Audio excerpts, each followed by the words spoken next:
সিলেটের পশ্চিম জাফলং ইউনিয়নের মাতুরতল উত্তর লাবু ও আমবাড়ি এলাকায় বিএনপির সাবেক চেয়ারম্যান ও সাবেক প্রধানমন্ত্রী বেগম খালেদা জিয়ার রুহের মাগফিরাত কামনায় দোয়া ও মিলাদ মাহফিল অনুষ্ঠিত হয়েছে।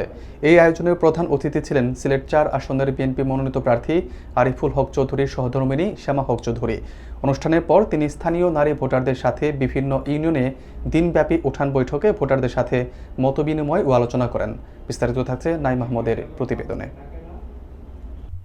সিলেটের পশ্চিম জাফলং ইউনিয়নের মাতুরতল উত্তর লাবু ও আমবাড়ি এলাকায় বিএনপির উদ্যোগে বেগম খালেদা জিয়ার রুহের মাগফিরাত কামনায় দোয়া ও মিলাদ মাহফিল অনুষ্ঠিত হয়। অনুষ্ঠানে প্রধান অতিথি হিসেবে উপস্থিত ছিলেন সিলেট ৪ আসনের বিএনপি মনোনীত প্রার্থী আরিফুল হক চৌধুরীর সহধর্মিণী শ্যামা হক চৌধুরী।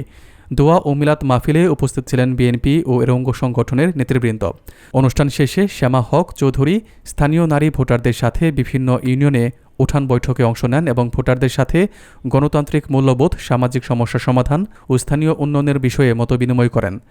অংশগ্রহণকারীরা বলেন, এমন উঠান বৈঠক ও স্থানীয় মতবিনিময় ভোটারদের সচেতনতা বৃদ্ধি করে এবং নির্বাচনী পরিবেশে সক্রিয় অংশগ্রহণ নিশ্চিত করতে সহায়ক। শ্যামা হক চৌধুরী ভোটারদের প্রতি আহ্বান জানান, তারা দলের নীতি ও জনগণের কল্যাণের বিষয়গুলো গুরুত্বের সঙ্গে বিবেচনা করবেন এবং দেশের উন্নয়নে সক্রিয় ভূমিকা রাখবেন। অনুষ্ঠানের মাধ্যমে বিএনপির নেতৃত্ব ও সমর্থকদের মধ্যে ঐক্যবদ্ধ থাকার বার্তাও পুনঃপ্রকাশ পায়।